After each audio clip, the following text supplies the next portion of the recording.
আসসালামু আলাইকুম রহমতুল্লাহ। আশা রাখি সম্মানিত দর্শক ভাইয়েরা সবাই ভালো আছেন, সুস্থ আছেন, সুন্দর আছেন। আমরা আছি আমিনা পোলট্রি ফার্মে। আজকে মুরগির বয়স 29তম দিন। আজকে 29তম দিনে মুরগির অবস্থা প্রচণ্ড গরমের কারণে মুরগির নাজাহেল অবস্থা। ওই গরমে মুরগির দুর্বিষহ অবস্থা। গরমের কারণে মুরগি হা করে শ্বাস নিচ্ছে, দেখতে পাচ্ছেন। ছোটো ছোটো ফ্যান চলতেছে 4টা, ফ্যানের বাতাসে সবগুলো শুয়ে আছে। সবগুলো ফ্যানের বাতাসে শুয়ে বাতাস অনুভব করতেছে। গরম হওয়ার কারণে হা করে শ্বাস নিচ্ছে। বাইরে বাতাস আছে, তারপরেও খামারের ভিতরে অনেক গরমে আমরা যেটা করতেছি সেটি হচ্ছে লেবু নেওয়ার। আমরা দুপুরে মুরগিকে লেবু এবং আখের গুড় দিয়েছি। একটা করে লেবু,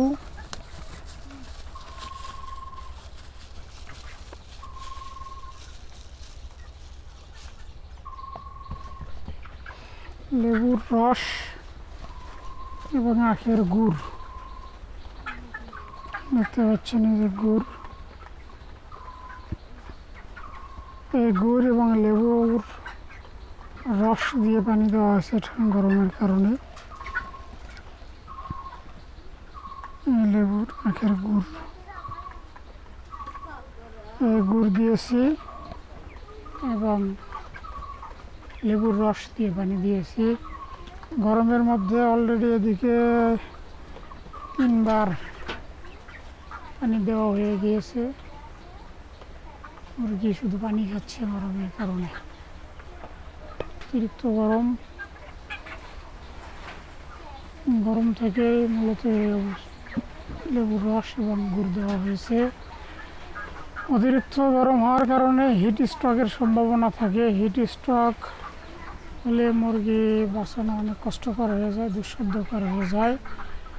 কিন্তু আমার ফার্মে গাছ আছে, চতুর্পাশে গাছ থাকার কারণে মুরগি এখনও হিট স্ট্রোক হয়নি আর কি। এই জন্য আল্লাহ শুক্রিয়া আদায় করছি। মুরগি সবগুলো পানির পটের চতুর্পাশে শুয়ে আছে।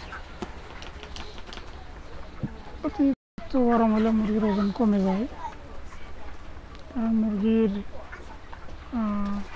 এখানে রাস্তা দিয়ে পানি প্রবাহিত হয়। গরম হওয়ার কারণে মুরগি খাবার কম খায়, যার কারণে দেখা যায় মুরগির ওজনটাও কম আসে। সম্মানিত দর্শক, এই গরমে আপনারা যে করবেন, লেবুর রস এবং গুড়ের পানি দিবেন, আখের গুড়। এই লেবুর রস এবং গুড়ের পানি দিলে আপনার মুরগি হিট স্ট্রোক হবে না, মুরগি মারা যাবে না, মুরগির শরীর ঠান্ডা থাকবে, যার কারণে মুরগি মারা যাবে না। লেবু খাওয়ার কারণে মুরগির পানির যে ঘাটতি আছে, এই ঘাটতিটা পূরণ হবে। মুরগি হয়তো 2-1 দিনের মধ্যে বিক্রি করে দেবো ইনশাল্লাহ। দেখতে পাচ্ছেন সবাই এই অবস্থা আর কি। দর্শক, এ পর্যন্তই। সবাইকে ধন্যবাদ জানিয়ে বিদায় নিচ্ছি। আসসালামু আলাইকুম।